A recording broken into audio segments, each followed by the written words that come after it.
Bem-vindos a mais um episódio do Aluparts Podcast.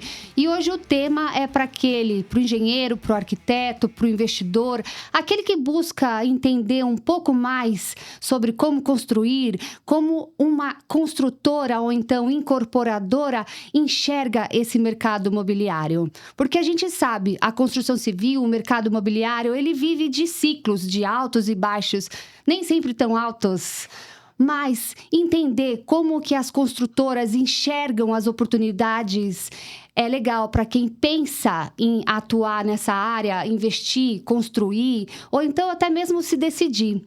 E não teria como ser diferente. A gente trouxe uma personalidade do setor, um amigo aí de longa data, que atua diretamente nessa parte da construção e da incorporação de empreendimentos de alto padrão aqui no bairro onde a Aluparts está sediada. Não só no bairro onde a gente está sediado, mas ao longo aqui de São Paulo, da Grande São Paulo. E eu tenho a honra de trazer para vocês o Alexandre, que ele é CEO da Meta Incorporadora, né? Alexandre Souza Lima. Eu lembro que eu era pequenininha, o meu pai já era cliente da sua construtora. Mas, como a gente sempre faz, eu convido, então, a você se apresentar. Seja muito bem-vindo, Alexandre. Conte pra gente um pouco aí da sua trajetória, da sua entrada nesse mercado. Bom, Audrey, obrigado pelo convite. É um prazer estar aqui com você. Sou engenheiro civil.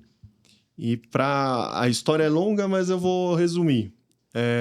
Eu comecei com uma construtora, Souza Lima Construtora, e aí você pode pensar construtora, várias pessoas trabalhando com você, escritório, coisa desse tipo. Não. Eu comecei, na época, fui no supermercado, numa máquina que fazia aqueles cartõezinhos, fiz meus cartõezinhos e ia nos prédios, de prédio em prédio, distribuir para os síndicos e para os zeladores, pedindo que eles me dessem algum tipo de trabalho. Comecei fazendo qualquer coisa, desentupia um ralo, mudava um ponto de tomada, pintava uma parede e trabalhando direitinho, né? Novas oportunidades foram aparecendo, até que uma delas foi construir uma loja. Eu nunca tinha feito uma loja. Era uma loja na época da Parmalat, da gelateria Parmalat. A época que a Parmalat aqui no Brasil era uma das empresas mais importantes, que tinha até aqueles comerciais da Parmalat e tudo. Tinha os bichinhos. Os bichinhos, exatamente. Fiz uma primeira loja deles, deu super certo, ficaram super felizes e viraram para mim e falaram assim: pô, Alexandre, a gente tem mais 80 lojas para fazer. Você não quer fazer as próximas lojas? Eu falei, pô, lógico, você tem condições? Na época era eu e um colaborador. Eu falei, lógico, eu tenho condições. Quantos anos você tinha? Eu tinha 21. Olha isso. 21. 21 anos. E ainda não tinha terminado a faculdade, porque eu tive que começar a trabalhar desde cedo. E aí, nessa época, eu já estava com essa construtora, né? E eles realmente me deram aí uma série de obras. Essas obras me geraram outras obras. Me especializei inicialmente no nicho de construções comerciais de alto padrão. Peguei uma época no Brasil que estavam entrando várias marcas internacionais, então a gente fez obras das principais marcas que estavam vindo para o Brasil e das principais marcas do Brasil. Então, lojas, restaurantes, academias, todo esse tipo de obra. Me especializei nisso porque eram obras que as pessoas precisavam terminar logo, porque eles tinham um prazo, eles procuravam alguém que fosse comprometido com o custo e que eles tivessem certeza que ia entregar. A empresa cresceu bastante, começamos a fazer cada vez mais obras e eu sempre fui uma pessoa muito preocupada. Então, eu ficava preocupado de que, e se um dia eu não tiver obra? Que naquela ocasião a gente já estava com mais de 100 colaboradores, fazendo muita coisa, mas porque eu tinha muita obra. Isso vinha na minha cabeça e eu falei, poxa, eu sei construir. Sabe o que eu vou fazer? O dinheiro que está sobrando agora, eu vou investir em imóveis. Então, eu resolvi começar a incorporar. Comprava um terreno, construir um sobrado, depois 2, depois 4, depois 10, depois fiz um condomínio. E aí comecei a ter uma atividade paralela à construção, que era a incorporação, mas sempre ainda com a Souza Lima Construtora. Até que chegou um momento que a incorporação cresceu e eu resolvi separar. E aí que eu criei a Meta, separada da construtora, que é a Meta, a incorporadora. E como eu falei que eu sou sempre preocupado, eu comecei a querer criar uma carteira de receita recorrente, de aluguéis. Mais uma vez preocupado, porque se um dia eu não tiver obra, os aluguéis me mantêm. E parte dos empreendimentos que a gente fazia, eu ficava, porque a gente gosta muito de imóvel, e punha para alugar e fui construindo uma carteira ao longo do tempo. Acho que um breve resumo da história E por que esse. Meta?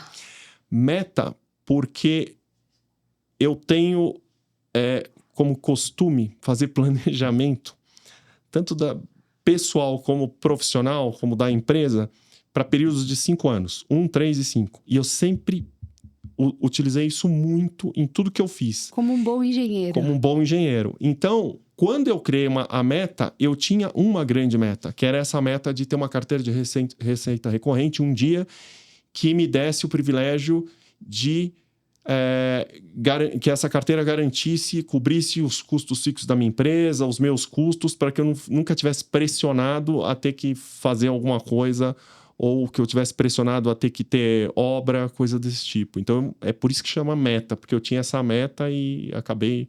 Então, quando você incorpora um terreno, você muitas vezes você guarda ele por anos. Você espera o melhor momento, a melhor oportunidade, o melhor negócio para lançá-lo. Eu acho que aí é uma mistura de duas situações. Primeiro, é cada vez mais difícil você conseguir formar áreas boas, principalmente aqui na cidade de São Paulo. E as áreas que você forma, invariavelmente, não é com um terreno só. Então, muitas vezes, a gente compra um terreno, aí espera um pouquinho para comprar o do lado, para comprar o de trás. Então, tem terrenos, como eu te falei, fora do ar que a gente estava conversando, tem terrenos que a gente fica 10 anos com o terreno, esperando a oportunidade.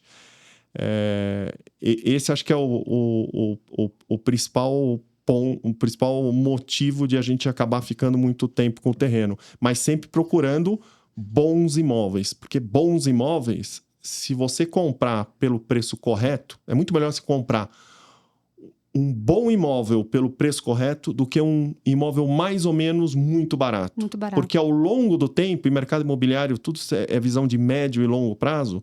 Médio e longo prazo, o bom imóvel sempre valoriza.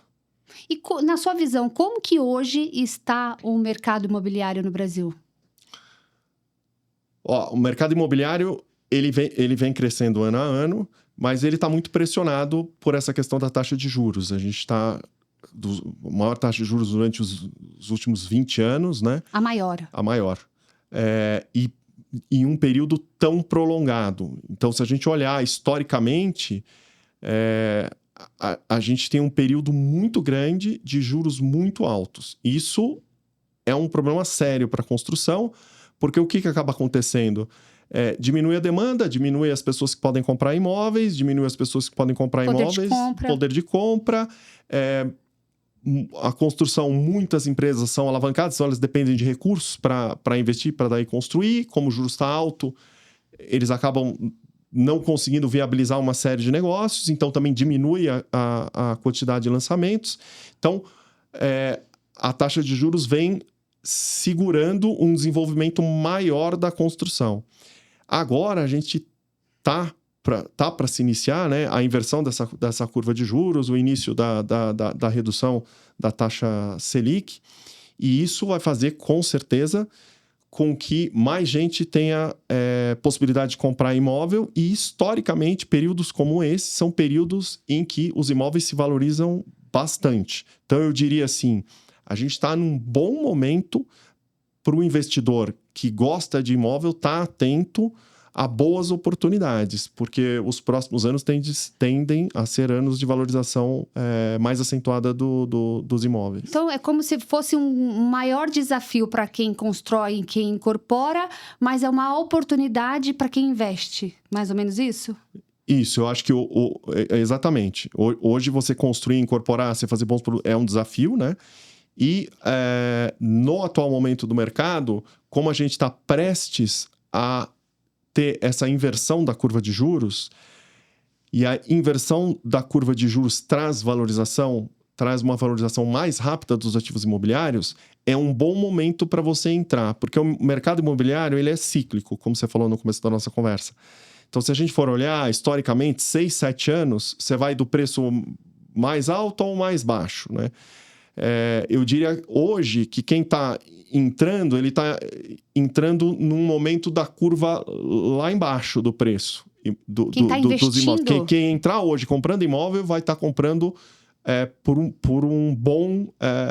uma boa oportunidade. Tem uma boa oportunidade de compra. Porque assim que as taxas de juros começarem a cair... O construtor aumenta. E não é só que o consultor aumenta, porque o mercado sempre ele é balizado pela oferta e demanda. E o mercado ele demora um tempo para se estabilizar. Então, como eu te falei no começo, quando o juros está alto, você tem menos construções, você tem menos imóveis sendo produzidos. Então, por exemplo, vamos pegar um exemplo de lajes comerciais. Lajes comerciais têm se produzido muito pouco nos últimos anos, porque as pessoas não estão investindo. Então, tem uma oferta muito baixa de lajes comerciais. Na hora que caem os juros e as empresas como um todo, não só as imobiliárias, elas começam a enxergar oportunidades de crescer. Quando elas começam a enxergar a oportunidade de crescer e aumentar, elas precisam de espaço. Quando elas precisam de espaço, elas vão procurar o espaço. Só que vai estar num momento em que houve pouca produção desse tipo de produto. Então, tem uma maior demanda para uma oferta pequena. E isso pressiona o preço e aí os preços começam a subir de uma forma mais rápida. Entendi. Então, o raciocínio é mais ou menos esse. E falando aí como um incorporador, um construtor, qual é o maior desafio? Olha, é difícil de falar o maior, mas eu vou te falar alguns grandes desafios que a gente tem, né? Então, como você bem pontuou, um desafio enorme que a gente tem é achar bons terrenos, boas áreas, formar bons terrenos e boas áreas. A bom preço. A bom preço. Hoje você não consegue, muito difícil você comprar um negócio por um excelente preço. Você tem que pagar o que vale, né? Então, você pagando o que vale, tá bom, tá valendo. Depois, hoje, a construção em si é um desafio enorme, porque mão de obra cada vez mais escassa. Desqualificada. Isso pressiona custo de construção. Então, um empreendimento imobiliário, do momento que a gente vai começar, quando termina, são 5 anos. Então, você precisa prever um custo de construção que vai acontecer durante 5 anos, que é um super desafio. Eu acho que esses pontos, talvez, na minha opinião, são os de maior desafio. E na sua visão, o que diferencia uma construtora que se destaca, que vira referência, como é o caso da Meta, daquelas que acabam ficando pelo caminho? Aí é uma opinião muito particular minha, né? Eu acho assim, e o que eu costumo dizer lá na Meta, assim, a Meta adora imóvel. Eu adoro imóvel, tanto é que eu fico com vários dos que eu vou fazendo. Então, Você mora em algum da Meta? Não moro num que a Meta fez, mas talvez por um princípio. Mas meu por escritório estratégia. É um. Imagino que seja por estratégia. Como é que a Meta faz, né? Então, quando a gente vai olhar um empreendimento imobiliário, você olha primeiro o funding. Então, da onde vem o dinheiro para fazer aquilo? A Meta não busca funding. Então, a gente não vai aos bancos ou aos fundos para pegar dinheiro emprestado para construir. O que para muitos é uma enorme besteira, porque, obviamente, isso diminui a sua taxa interna de retorno, coisas desse tipo. Mas não é só de taxa interna de retorno que vive um empreendimento. A gente não faz isso porque, como eu te falei, o mercado imobiliário é cíclico. Se a gente está durante o empreendimento pego num momento não tão bom e você está devendo para o banco, você é obrigado a vender o teu produto a qualquer preço. E a gente não faz isso, e isso ajuda muito na valorização dos nossos imóveis, né? Quando a gente constrói como se fosse para a gente. Tanto é que a gente fica com vários imóveis. Então, eu diria assim, você tem 90% das incorporadoras hoje, que o negócio deles é muito mais financeiro do que efetivamente imobiliário, né? E 10% que são empresas realmente com objetivo imobiliário. A nossa é com objetivo imobiliário. A gente faz porque acredita naquele produto que a gente está fazendo. A gente não faz porque ou a gente tem uma pressão de ter que fazer por valor de ação na bolsa, coisas desse tipo, ou não vende por um preço que a gente não pode vender porque nós estamos pressionados por um financiamento de um banco, coisas desse tipo. Então, eu acho que assim, o grande diferencial é a gente realmente acreditar nos imóveis e nos empreendimentos que a gente faz. Legal. Quem está de fora da construção vê apenas um prédio em construção ou então um prédio pronto. Vocês que estão dentro do negócio, como que isso é pensado? Existe um produto, um projeto, algo que tem se tornado assim mais relevante? Como que você escolhe o produto que você pensa em comercializar? Então, o nosso nicho é imóveis de alto padrão. Então, dali a gente já separa bem, né? Mas quando a gente tem uma área e um terreno e a gente está para desenvolver alguma coisa, é muito importante você ter informação, você ter dados, né? E aí vem uma coisa que eu acho que é um diferencial nosso, que a gente começou a fazer isso não entendendo que isso era um diferencial ou que pudesse trazer tantas informações importantes, tantos inputs importantes para a gente ver o que a gente iria fazer ou para a gente entender o que seria um produto bom, que é o quê? É justamente a nossa carteira de locação. Então, nos bairros que a gente atua, a gente tem bastante imóvel.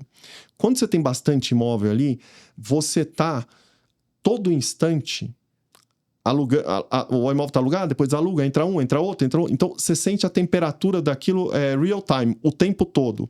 Você está vendo quais os desejos das pessoas, o que elas estão querendo fazer, se o negócio está mais aquecido, menos aquecido, se as pessoas estão querendo comprar mais, comprar menos, alugar mais, alugar menos.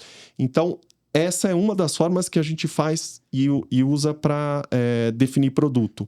Outro, obviamente, é a vocação da área, a vocação do terreno que a gente tem. Mas eu diria que a soma dessas duas é o que faz a gente definir o produto. Você entende mais sobre o perfil do consumidor e as necessidades. Isso, exatamente. A gente consegue mapear melhor o perfil do consumidor e as necessidades dele. Interessante. Já tem uma carta na manga, né? Mesmo porque... E por que você escolheu focar especialmente num bairro? Porque a maior parte dos empreendimentos da Meta é aqui no Jardim Guedala. A gente tem alguns na Zona Norte. Zona Norte, Itaim, ali Alto de Pinheiros e Vila Madalena. Então, por que a gente... Muito embora eu acho que 70% dos nossos empreendimentos são aqui no Guedala, né? Todo bairro, ele tem suas peculiaridades. E você conhece muito bem aqui também. Eu nasci nesse bairro. Você nasceu nesse bairro. Então, você sabe que numa mesma rua... A esquina do lado direito pode ser completamente diferente da esquina do lado esquerdo. Ou o lado direito da rua pode ser muito bom ou o lado esquerdo muito ruim. Então, são coisas que você só percebe com a vivência, vivendo ali no bairro. Você só desenvolve isso com anos de olhando, né? E de experimentações, que você vê que o cara fez alguma coisa ali, deu super certo. O cara fez do outro lado, não deu tão certo. Então, eu diria a você que o Guedala tem uma vantagem muito grande para receber a maior parte dos nossos empreendimentos, justamente por isso, porque a gente conhece muito bem o bairro, a gente conhece cada esquina daqui. Então, quando tem uma oportunidade de comprar alguma área, a gente já consegue olhar, enxergar que produto que encaixaria, que preço que dá para vender e a gente consegue ver se dá para pagar o valor que a pessoa está querendo naquele terreno. Então, acho que concentra no Guedala por causa disso, porque a gente gosta de fazer e empreender nos locais que a gente conhece muito bem. Isso te dá mais subsídios para escolher de forma mais certeira onde investir. Sem dúvida nenhuma. Exatamente. Legal. E a localização, hoje em dia, ela tem sido um dos principais fatores na hora do pessoal escolher um investimento? Sem dúvida nenhuma. Localização é super importante. Muito mais do que a qualidade da construção? Eu diria que talvez venha a localização primeiro, qualidade da construção em segundo, mas não porque a localização é mais importante do que a qualidade da construção. É porque, às vezes, o comprador não tem ele não consegue analisar a capacidade da construção quando ele está comprando, porque a maior parte das vezes ele está comprando um lançamento, então, às vezes, ele não conhece direito a construtora, mas ele gosta da localização e aí ele acaba comprando pela localização. Mas o mais importante, eu acho que é o comprador analisar as duas coisas, né? A localização versus a qualidade da construção. E a localização, o conceito de localização, ele mudou muito depois da pandemia, né? E os hábitos do consumidor também mudou muito. Então, antes da pandemia, pra gente, o que acontecia? As pessoas queriam... a maior parte das empresas, ou as empresas, queriam estar muito no eixo ali do Itaim, Faria Lima, coisas desse tipo. E isso trazia na cabeça de muita gente que eles tinham que morar ali perto, né? Quando veio e mesmo que morasse pior, né? Então, as pessoas tinham que acabar, melhor eu morar num apartamento bem pequeno, mas do lado do meu trabalho, do que eu morar melhor a meia hora do meu trabalho, a 20 minutos do meu trabalho, 15 minutos do meu trabalho. Veio a pandemia, todo mundo ficou em casa, a gente começou a dar valor né, para onde a gente mora, para onde a gente fica e tudo mais. Junto disso, o que as pessoas começaram a perceber também? Que as pessoas que têm filhos, né? Você leva seus filhos todo dia para a escola, né? Todos e você os dias. volta, no mínimo... Então, você vai 2 vezes, no mínimo, para a escola, né? Exato. Todo dia. No fim de semana, muitas vezes, porque tem atividades, né? Às vezes, você vai mais de 2 vezes na escola. Essa questão da escolha da escola, ela é importante em razão da moradia. Em razão da moradia. Aí, as pessoas começaram a enxergar que falam, talvez seja mais importante eu morar perto da escola do que perto do trabalho. Porque o trabalho, eu consigo flexibilizar um pouquinho o horário. A escola não, ela começa aquela hora e ela termina aquela hora. Não tem como falar assim, não, home office. Não, vou flexibilizar hoje, chegar um pouco mais tarde por causa do trânsito. Isso não acontece. Então, as pessoas começaram a dar muito valor para morar perto das escolas. E aí vem também o Guedala. O Guedala, 7 das 10 melhores escolas de São Paulo estão aqui no Guedala. Então, é muita gente aqui. Muito bem. Isso aí realmente é importante. Você falou, o nosso pensamento ele mudou muito depois da pandemia, né? Isso é inegável e inquestionável. Exatamente. E mudou de outros jeitos, né? Que é muito curioso, né? A gente tem os nossos plantões de venda e eu gosto de ir nos plantões. E ficar, às vezes, lá o sábado, domingo, para conversar com o cliente que está indo, para entender também, né? E você sabe que há um ano atrás, um cliente falou uma coisa para mim que eu não tinha pensado. Então, era um senhor que estava querendo comprar um apartamento nosso. E na conversa, eu estava querendo entender para ele o que era determinante para a escolha dele. Por que aquela localização era tão boa para ele? E aí ele falou para mim, cara, eu preciso morar perto do Einstein. Porque era um senhor que estava um pouco mais velho, ele... invariavelmente ele ia para o hospital, e aí eu comecei a ver também a importância de você também estar perto de centros médicos de bom gabarito, né, para você morar.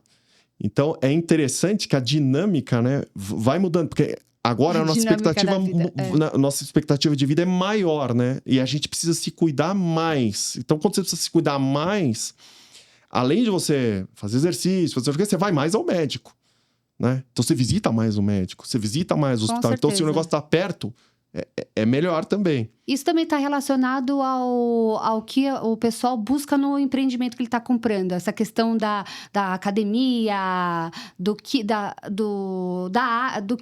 o condomínio te oferece em termos de saúde, de convivência para os seus filhos, prática de esportes. Isso você tem uma pegada bem forte na sua construção, né? Sim, a gente pensa muito nisso. No bem-estar.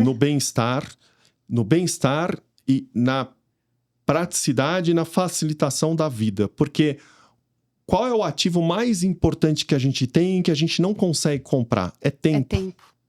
Então, se você consegue concentrar uma série de coisas aonde você mora, aquilo é fantástico. Porque imagina você ter morar em um lugar que o seu filho está lá na escola de manhã, quando ele está lá à tarde, na sua casa, ele pode fazer uma aula de natação na tua casa, ele pode fazer uma aula de tênis na sua casa, ele pode fazer uma aula de qualquer tipo de esporte, luta, academia, balé. Ali aonde você mora, você não precisa de um motorista para levar para lá. Tem a questão da segurança, então o deslocamento facilita. Você consegue fazer muito mais coisa dentro do mesmo tempo. Então, são a gente entendeu que as experiências hoje são cada vez mais valorizadas. Então, todo o empreendimento que a gente vai fazer, ele não é pura e simplesmente o que a gente vai colocar de item de lazer. Ele vem junto o item de lazer e a experiência que a pessoa vai ter com aquilo. O que aquilo vai ajudar na vida dela? Vai ajudar, como você falou, putz, é uma super academia, super bem montada, legal, porque hoje quase todo mundo faz academia. Pô, é uma sala de pilates, porque pilates também é um negócio que está super... Agora as pessoas estão querendo fazer mais. É também esse serviço de você ter aula de natação para criança ali no condomínio. Então, coisas desse tipo são coisas que a gente se preocupa cada vez mais nos empreendimentos que a gente está fazendo. Faz parte do partido arquitetônico. Faz parte do partido arquitetônico, sem dúvida. Legal. Tem uma frase na construção civil que o pessoal fala que a obra ela ganha ou perde dinheiro na gestão. Você concorda com isso? Não, concordo totalmente. E cada vez mais, porque como a mão de obra está cada vez pior e mais escassa, você tem que compensar isso com a gestão. Então, se você não tem uma boa gestão hoje, e você vê aí quantas e quantas obras não atrasam, quantos e quantos prédios não estão atrasados em São Paulo. Isso é até um argumento de venda da Meta, né? Essa questão que vocês não atrasam, que vocês cumprem, antecipam. Sem dúvida. É algo que a gente se preocupa. Real isso. É real. Nós estamos entregando 2 empreendimentos esse ano. Os 2 a gente está entregando de forma antecipada. Um a gente está entregando 4 meses antes do prazo e o outro a gente vai entregar 2 meses antes do prazo. Então a gente prefere errar para mais, não para menos. Mas tudo isso é fruto de muita gestão. E a gestão faz você economizar, porque o custo da obra ele é muito representativo no custo do produto final. E se você demorar numa obra, ele aumenta muito o teu custo. Muito o teu custo. Exponencialmente. É verdade.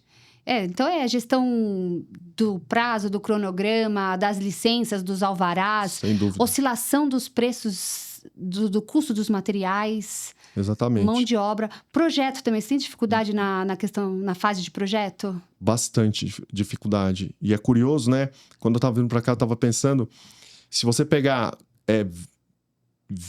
mais de 20 anos, 25 anos atrás, quando a gente ia fazer um prédio, quantos projetos tinham para fazer um prédio? Você fazia o projeto de fundações, fazia o projeto de estrutura, elétrica, hidráulica, ar-condicionado...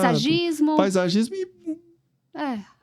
Caixilhos fazia, que já e acabou, né? Hoje, nos nossos empreendimentos, a gente tem 25 modalidades de projeto quando a gente vai fazer um empreendimento. E que precisam estar compatibilizadas entre si. Então, é muita coisa. Então, assim, e aí gestão, né? A gestão de projetos também tá ficando um negócio cada vez mais complexo e complicado. Quanto tempo, geralmente, a Meta ela tem para essa gestão do projeto? Porque você resolve 100% o projeto antes de iniciar a construção? Não, é mais ou menos assim. A gente demora cerca de 8, 9 meses para desenvolver o projeto inicial, né? 8 meses. Mais ou menos 8 meses. O projeto inicial, mas não com todas as disciplinas. Um projeto inicial para que a gente possa dar entrada na prefeitura. Mas aí um projeto já que tem um pouco de compatibilização com estrutura, com instalações, projeto legal. Aí a gente dá entrada, a gente demora mais ou menos um ano e meio para aprovar um projeto. Tudo isso? Tudo isso. Esse é um problema enorme que a gente tem no mercado imobiliário. Talvez um dos maiores e que... Mas é por conta de São Paulo ou é no Brasil? Então, a gente constrói aqui, só em São Paulo. Eu não sei como tá fora de São Paulo, mas... Em São Paulo, é bastante complicado. Porque se você imaginar o quanto você investe num terreno, né?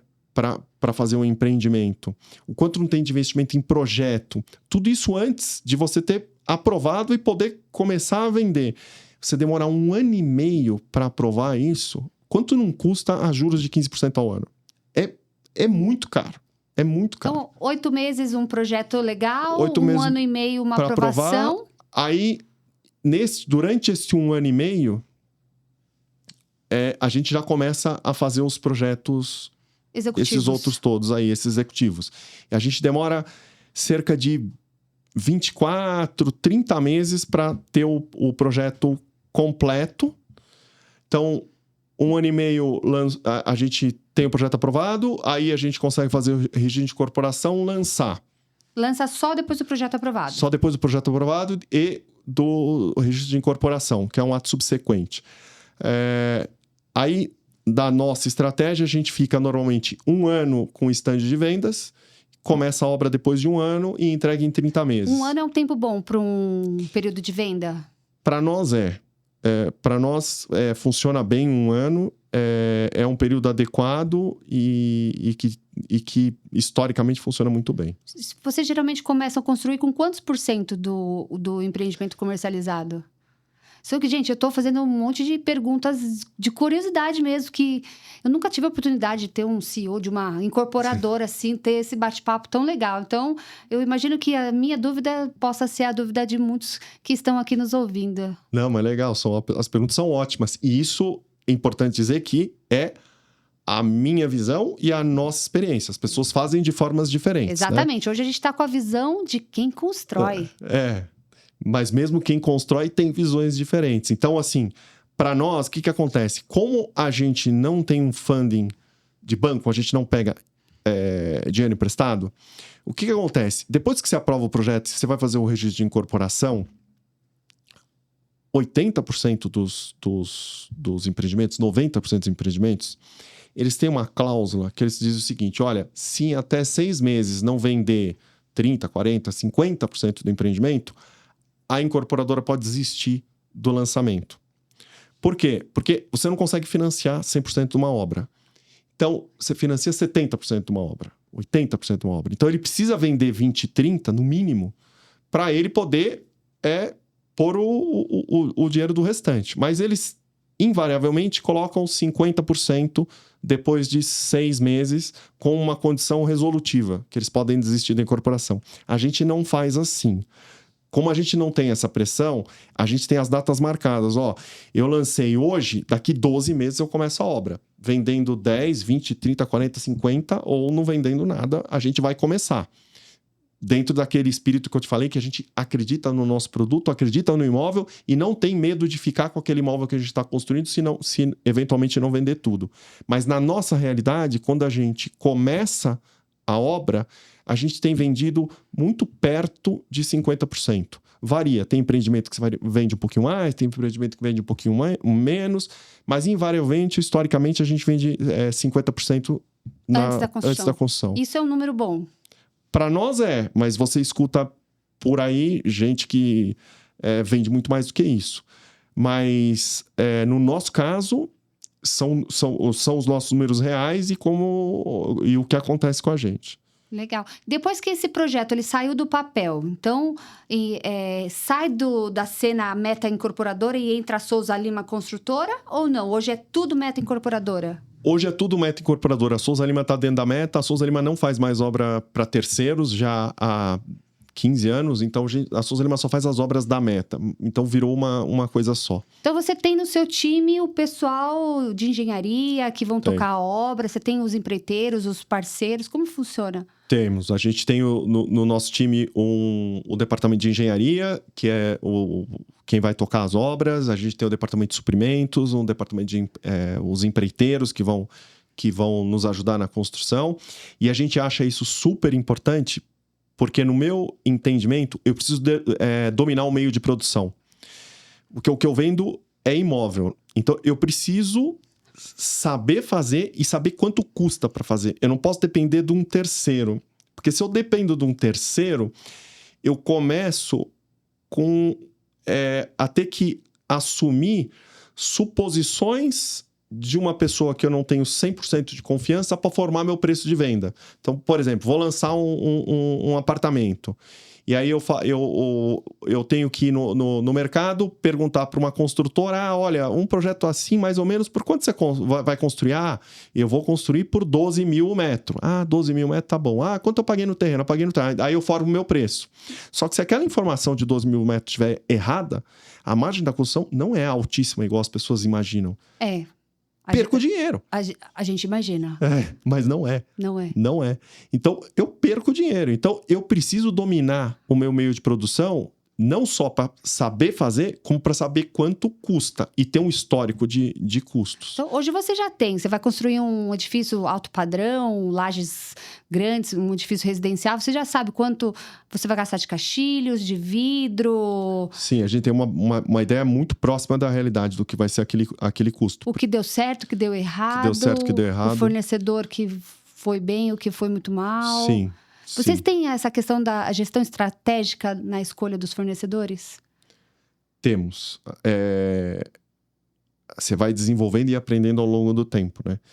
E a gente hoje avalia muito um fornecedor para a gente contratar. A gente não contrata qualquer um, ou qualquer um, talvez seja uma palavra ruim, mas a gente contrata um que a gente entenda que ele tem capacidade para fazer aquele trabalho. Porque é muito fácil você se dar muito mal com o fornecedor. Então, se olhar, às vezes, só preço... É um tiro no pé. É um tiro no pé. Fica muito mais caro. Então, é melhor você olhar primeiro a capacidade para depois ordenar ali os preços dentre os que têm a capacidade para executar aquilo. E então, mesmo assim, você erra. Você, como construtor, quando você vai contratar esquadrias e vidros, o que pesa mais para você? É a qualidade, é o preço? Ou é a reputação da empresa, a capacidade que ela tem em te atender naquele produto? Eu diria que de alguns anos para cá é a capacidade que ele tem de produção... Em assumir e cumprir o que assumiu. Cumprir o que assumiu. Aliado à qualidade. Muito, embora a qualidade... Você que controla a qualidade da execução das nossas obras, então você sabe o trabalho que dá, né? Mas quando você busca melhores fornecedores que têm capacidade de produção, eles estão mais aptos também a você conseguir exigir mais qualidade. Porque com o caixilho, o que acontece na obra, o caixilho é assim, a gente compra muito cedo material para fabricar, para essa coisa, e ele entra no final da obra. Se você contrata a empresa errada e você fica a pé no meio do caminho, você não entrega a obra. Não entrega. Então assim, a contratação, por exemplo, de caixilho é assim, crítica. Porque acaba que os caixilhos, eles correspondem à envoltória daquele esqueleto, daquela edificação. É o que grita aos olhos, é o que chama atenção, é o que causa a maior impressão para quem está disposto a adquirir aquele empreendimento. Muitas vezes o pessoal compra o edifício ou aluga pensando na fachada, se é moderno, se é contemporâneo, se tem o meu estilo. Sim. Ele é um fator relevante. Super relevante. E o quanto que um fornecedor impacta na reputação do seu empreendimento, daquilo que você está construindo? Há muito, né? Porque eu acho que a reputação, a qualidade do nosso empreendimento é a soma das reputações dos fornecedores que estão ali, né? Então, se a gente tem alguns que são problemáticos, ele atrapalha demais. Impacta no sucesso ou no fracasso da obra? Muito, muito. Você tem algum case, algum exemplo para trazer para a gente? Alguma experiência vivida de aquela coisa, olha, aquele fornecedor me causou um baita de um prejuízo ou impactou no nome da minha construtora? Olha, eu acho que de impactar no nome não, porque a gente não deixa chegar nesse momento. A gente prefere gastar mais e resolver do que chegar numa situação dessas, né? Mas de que me atrapalhou demais, eu tenho alguns exemplos.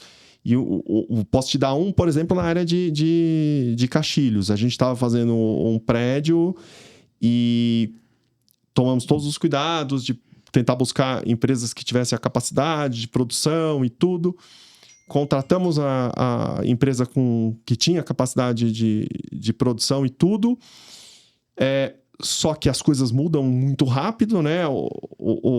A empresa acabou assumindo compromissos maiores do que ela deveria com outras obras. Quando pegou a nossa obra, ainda tinha capacidade. Depois foi pegando.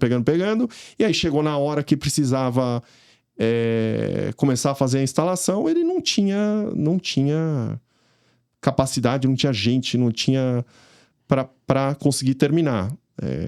O final da história é que a gente foi atrás de outras 2 para contratar os caras só para instalar os caixilhos que ele produzia. Custou muito mais caro. E é um estresse enorme. E você fica aí noites sem dormir porque um fornecedor acabou. E como eu falo, né? O caixilho é determinante, porque como ele está lá no final... Ele atrapalha, ele tudo. Complica as fases internas da obra. Sem o caixilho, sem o vidro instalado, a esquadria, você não consegue fazer acabamentos, piso... Exatamente, você não termina a obra. Então, hoje em dia, não é... A gente pode dizer que a busca pelo fornecedor não é por preço, mas sim por aquele parceiro que te ajuda a resolver problemas, que está do teu lado, que cumpre o que prometeu. Sem dúvida. Hoje, assim, a gente tem alguns fornecedores que são parceiros e que sempre estão com a gente.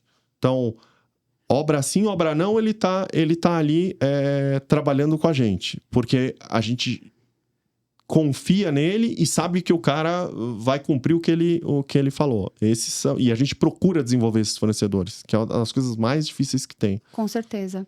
E a gente vê a evolução constante e rápida do mercado imobiliário. O que você espera aí para os próximos anos, em termos de tendência, de mudança ou de gestão? O que vem por aí?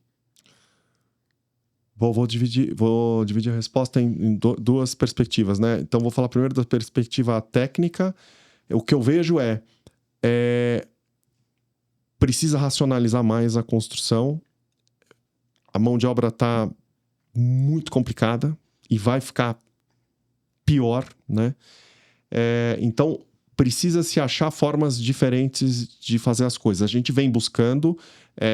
racionalizando o canteiro cada vez mais, industrializando cada vez mais as coisas, mas é curioso que ainda o público tem restrição a algumas coisas. Então, às vezes, você vai fazer uma parede drywall, as pessoas ainda têm restrição, muito embora ela, muitas vezes, é muito melhor do que uma parede que não é de drywall. Então, eu acho que para os próximos anos, racionalização e industrialização da construção, com certeza é um dos pontos mais importantes. E no aspecto econômico, igual a gente estava conversando no começo, eu enxergo que vai ter um desenvolvimento muito grande do mercado imobiliário. A gente possivelmente vai ter... um ciclo de valorização maior dos ativos imobiliários. Isso é o que eu enxergo para os próximos anos. O perfil do consumidor, ele mudou? O perfil mudou também, né? Mudou. Hoje, o consumidor entende mais, né? É até curioso que a gente tem um empreendimento que...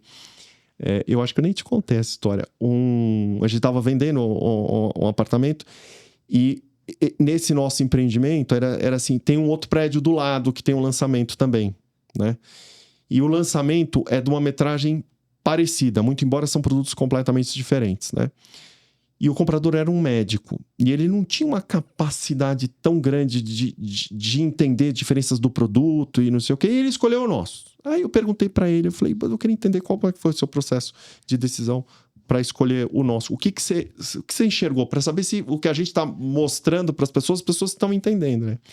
Aí ele respondeu assim para mim, o ChatGPT. Eu falei, como assim o ChatGPT? Não, eu entrei no ChatGPT, eu coloquei todas as características desse, todas as características do outro, e eu pedi para ele me falar qual empreendimento é melhor, por quê, qual que tinha mais vantagem, qual que tinha, o que era vantagem de um, desvantagem do outro. Ele me fez uma análise toda, eu olhei e achei melhor esse daqui. Eu falei, excelente, nossa. Uma ótima dica, inclusive, para quem estiver buscando empreendimentos, né?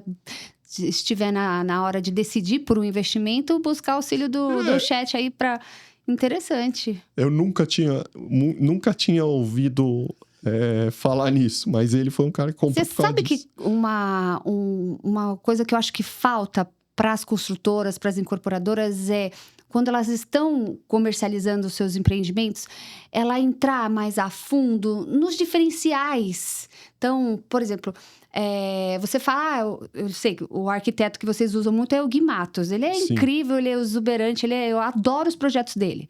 Fala muito dessa questão do partido arquitetônico e tal. Mas, por exemplo, esquadria. Vocês não falam, ó, esquadria, o vidro vai ser X, que controla a redução do calor, controla a luminosidade, ao mesmo tempo que deixa a luz entrar, você bloqueia os raios ultravioletas, a esquadria ela vai ter uma atenuação de tal.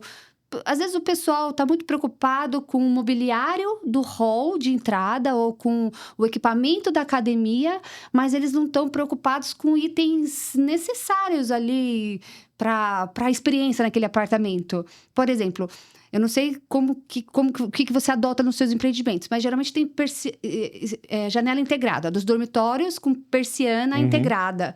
E você tem aquele cordão que você usa para abrir e fechar a sua persiana. Sim. Às vezes você paga R$1.000, R$500, não sei, de um motor para você entregar aquilo automatizado. Então, na hora de você vender o teu produto, orientar os vendedores lá, o pessoal que faz a comercialização, olha, qual é o diferencial da esquadria? Qual é o diferencial do revestimento? Da torneira? Qualidade de porta. Tem muita construtora que não tá nem aí pra porta. Você compra com uma porta, assim que você pega a chave, você tem que trocar a porta. Ah, mas a porta você não pode mudar porque a porta é assim. O que tem de porta-papel? Isso, você sabe que eu fui num empreendimento seu inspecionar a esquadria, eu fiquei admirada com a qualidade da porta. Eu nunca tinha olhado pra porta de entrada de um apartamento. Mas você botou lá no Mauí uma porta tão boa que eu falei, meu Deus, essa porta aqui capricharam. E a porta de madeira de acesso do apartamento geralmente é totalmente negligenciada. E depois você não consegue mudar. A construtora põe uma porta porcaria e você vai morrer com aquela porta. Você não pode mudar. E faz a total diferença. No apartamento onde eu moro, no hall, você escuta o que o casal tá falando ali na cozinha. Muito. Concordo. Só que é uma questão de orientar quem está comercializando, o pessoal de linha de frente, ensinar sobre esquadria, ensinar sobre vidro, ensinar sobre porta de madeira, ensinar sobre esses itens que vão fazer a diferença na experiência do usuário. Você tem toda a razão.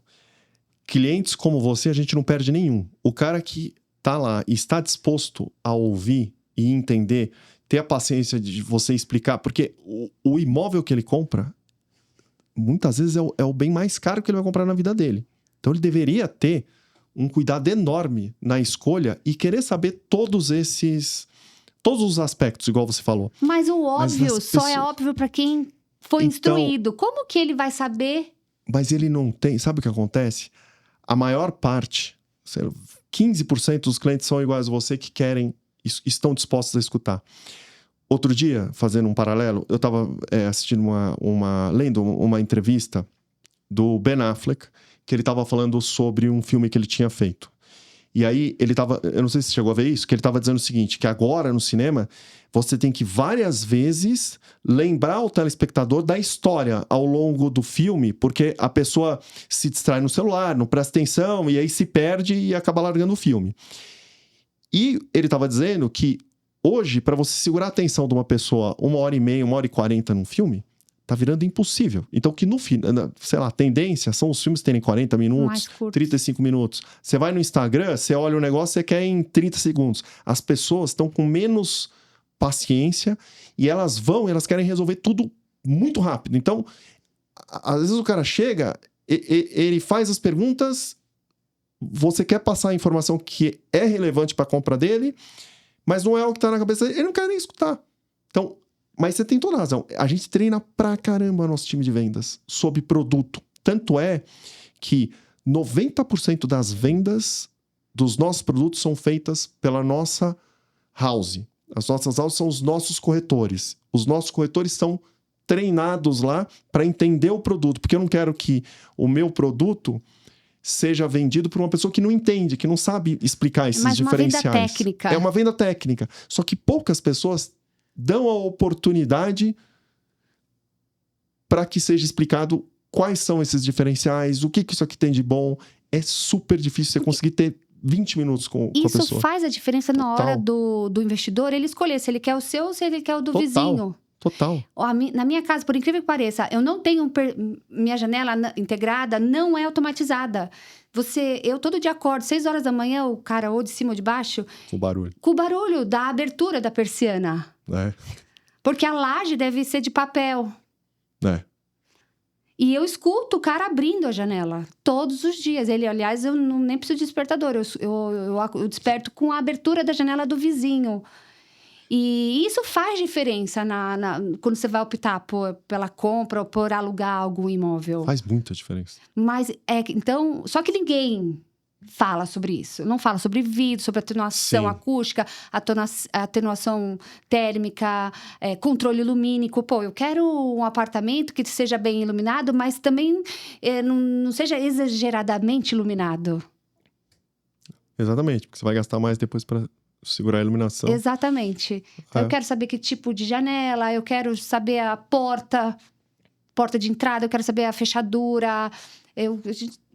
Só que é uma questão de orientação. O que é importante para mim não é para ela. Mas trabalhar o produto por diferenciação e orientar o pessoal de linha de frente. Não, é ótimo. E eu acho que as pessoas têm que perguntar e se informar sobre o que elas estão comprando, sobre tudo, para daí formar a convicção e escolher um ou outro. Mas pouca gente faz assim, o pior é isso. Pois é. Agora, uma dúvida que também é minha, que pode ser de muitos que estão aqui nos assistindo. Comprar ou alugar um imóvel, um edifício para moradia? É melhor eu ter o meu dinheiro no banco ou investir esse dinheiro na compra de um imóvel?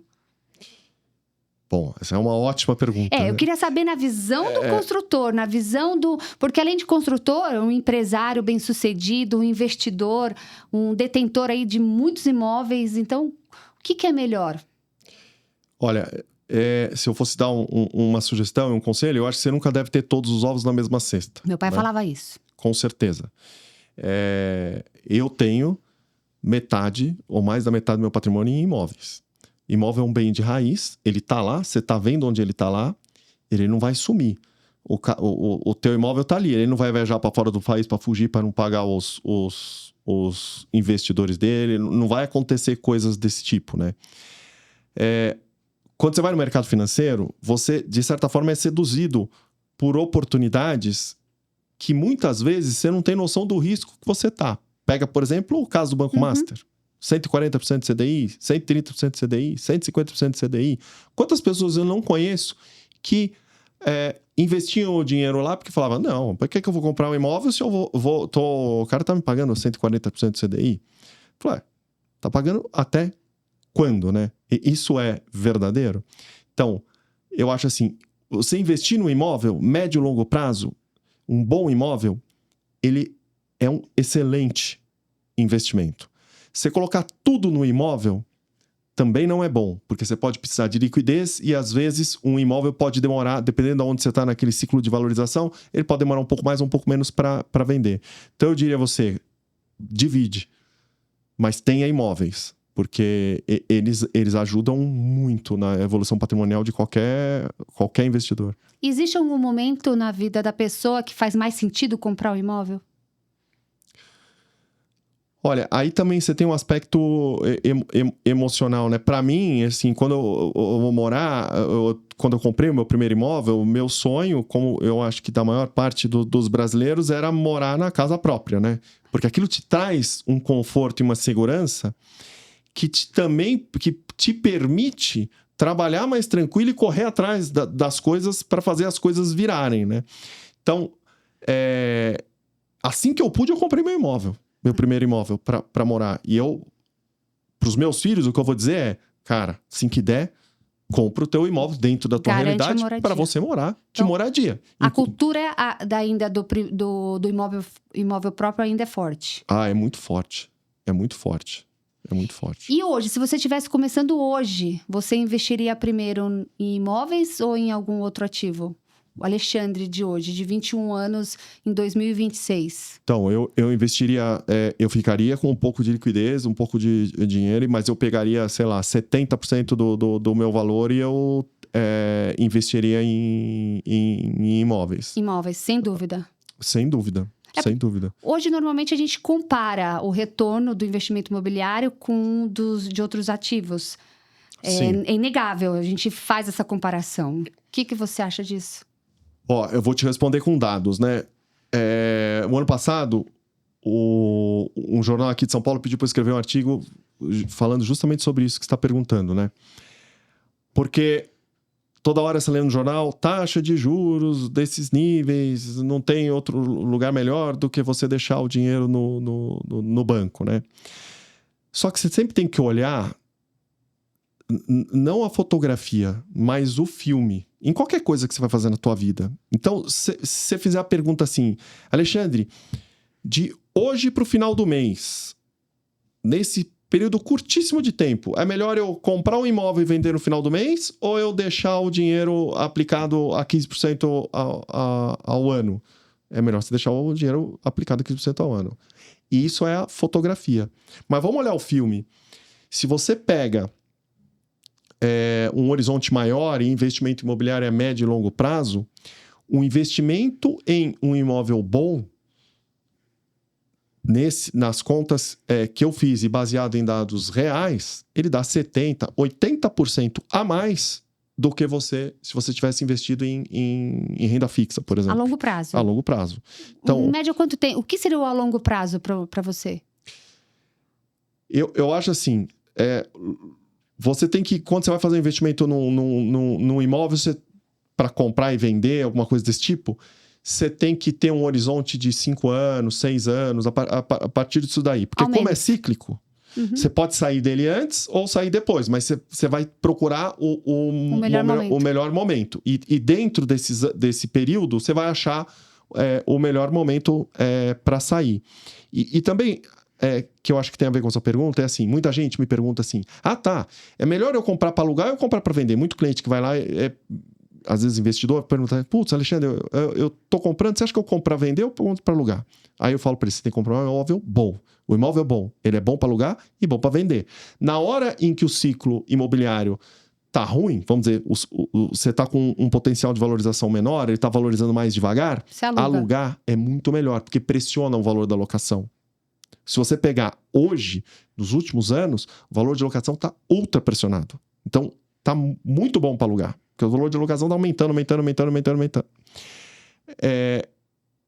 E esse imóvel que é bom para alugar, ele é bom para vender também. Porque na hora que inverte, igual agora, vai inverter a curva de juros, vai ter uma valorização mais acentuada dos imóveis, vai começar a chegar um momento melhor para você vender aquele imóvel que você comprou ali atrás. Então, o melhor é você comprar um bom imóvel, que ele vai ser bom para alugar e bom para vender com certeza. Legal. Tô ganhando uma aula hoje. E hoje, se o Alexandre fosse sair daqui da Aluparts, fazer um investimento imobiliário, o que você faria? Depende depende da quantidade de recursos que eu teria para... Não, o Alexandre, que já tem alguns imóveis, que entende do mercado, você não é construtora, você é o empresário Alexandre. Aquilo que eu te falei, eu compraria um bom imóvel. Um bom imóvel. Pode ser um apartamento bom, pode ser uma boa sala comercial.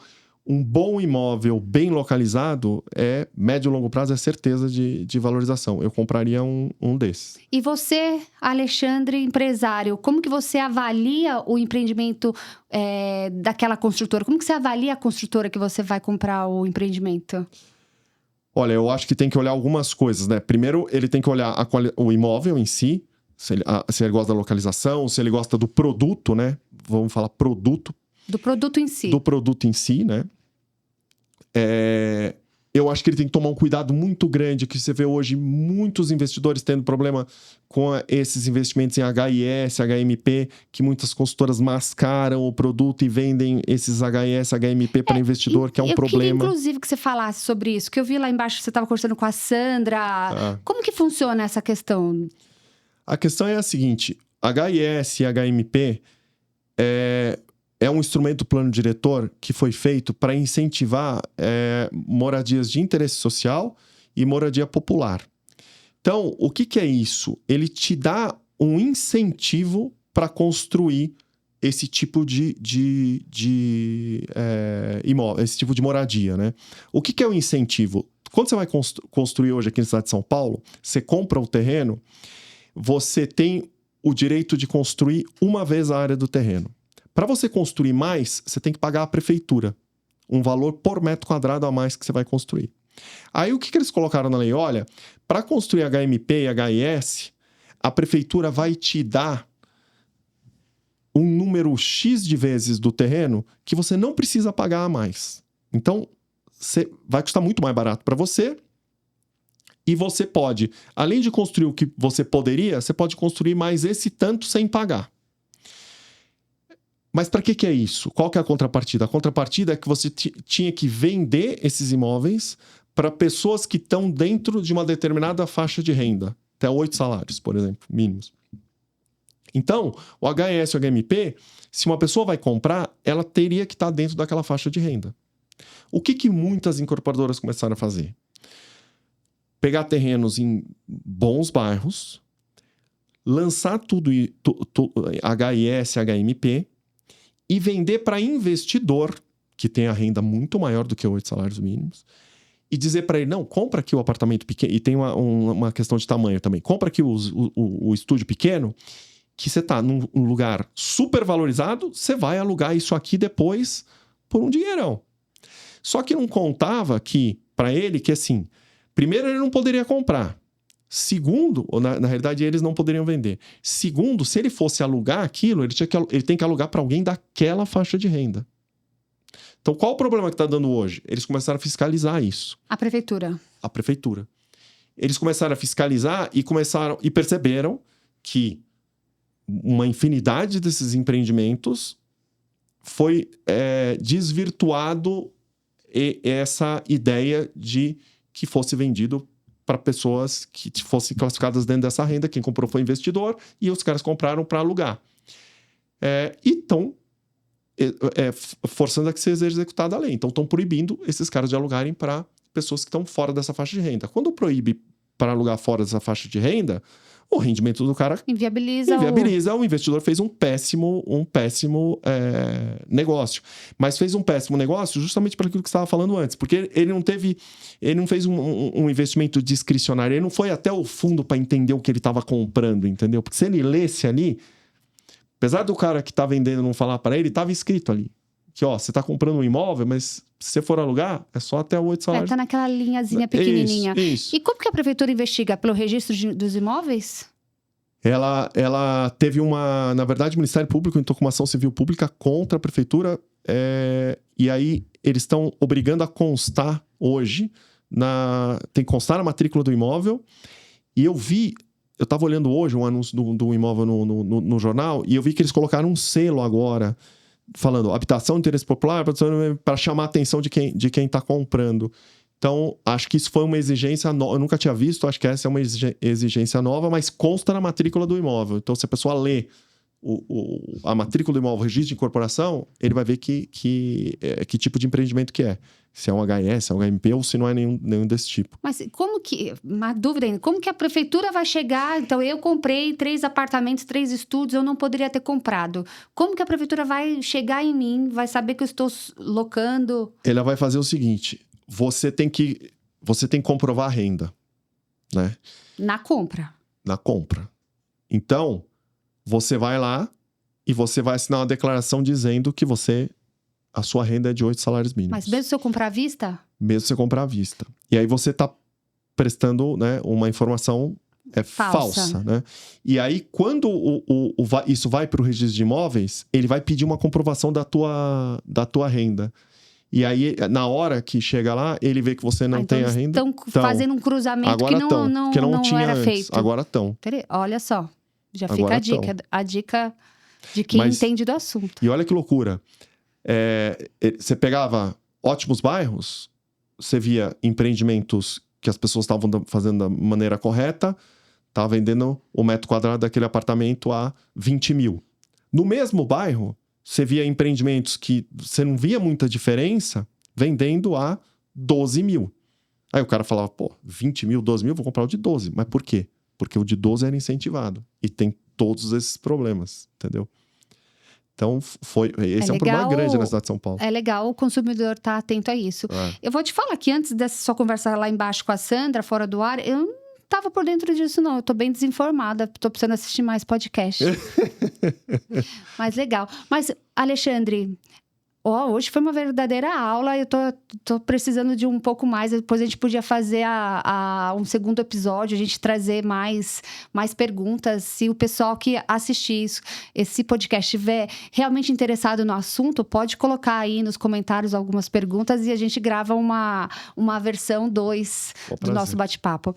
Mas antes da gente encerrar, eu queria que você deixasse pro nosso público algum conselho, alguma dica para quem está pensando em investir ou crescer no mercado imobiliário. Eu acho que a melhor dica é o que você falou. Você vai fazer um investimento desse porte no mercado imobiliário, pesquisa e conhece o produto que você está comprando, conhece a empresa de quem você está comprando, faz todas as perguntas. Fazendo essa lição de casa, já é 90% do caminho andado para o teu investimento dar certo. Legal. E se não souber, busca ajuda. Isso. A gente sempre tem um conhecido, tem alguém na família, tem um colega que entende mais do que a gente. Você conhece o Larry, meu irmão? Conheço. Eu sou técnica e ele é financeiro. Eu não compro nada, absolutamente nada, sem o aval do meu irmão, porque ele que conhece, ele sabe muito mais do que eu. Então, até tem o meu namorado e o Larry são as pessoas que me auxiliam, porque eu sou aquela consumidora que vou no apartamento e eu quero saber o piso, o rejunte, o silicone que passa na janela. Eu quero saber tudo da parte construtiva. Mas daí senta na sala para negociar o contrato, para negociar pagamento, para saber se... questões financeiras... Eu sou o alvo, a isca, sabe? Não... Sou aquela que eu vou me dar mal. Vou me dar mal. Não, mas você é diligente. Eu te conheço, você é muito diligente. Se eu entrar numa sala, eu vou me dar mal, porque começou a falar de números e de taxas e... Então, se a gente não sabe, a gente busca auxílio. Poxa, Alexandre, foi uma aula, foi um prazer estar aqui com você, receber aí toda a sua experiência. O Alexandre aqui no nosso bairro, ele é popstar, ele é estrela, ele vai na padaria, o pessoal chama ele pelo nome. A Audrey aqui, ninguém sabe quem é, mas Alexandre aqui é famoso. Você, olha, são quantos anos aqui no bairro? Nossa, acho que são já uns 30 anos, viu? Olha... Pensa num cara, num popstar. Eu até falo pra várias pessoas, sou amiga do Alexandre, né? Eu vou no Santa Bárbara. Santa Bárbara é um açougue sensacional aqui. Eu já sei que você é assim com o chefe o dono do Santa Bárbara. Outro dia eu tava, não, porque eu sou amiga aí do Alexandre também, me dá um descontinho aí e tal. Mas é isso. Alexandre, só agradecer pelo seu tempo, pela sua experiência, pelo seu conhecimento e... fala para o pessoal onde que eles podem achar a Meta, seus canais, rede social. Obrigado, foi um prazer, sempre um prazer. Prazer é meu. Parabéns pelo podcast, muito legal. E quem quiser saber mais da Meta, pode procurar nas nossas redes sociais, @metaincorporadora, ou no nosso site www.metaincorporadora.com.br. Exato. E quem adquirir o empreendimento da Meta pode ter certeza que lá teve dedo da Alupartes. Com certeza. Então, sempre que o Alexandre nos envolve nos projetos, e como vocês já sabem, eu sou especialista em apontar não conformidades nas esquadrias. Não é defeito, são não conformidades. Então, vocês podem ter certeza que o produto da Meta, tem o selo de qualidade da Alupartes. E da Meta, é óbvio. Muito obrigada. Então, pessoal, a gente se vê em próximo episódio do Alupartes Podcast. Obrigada.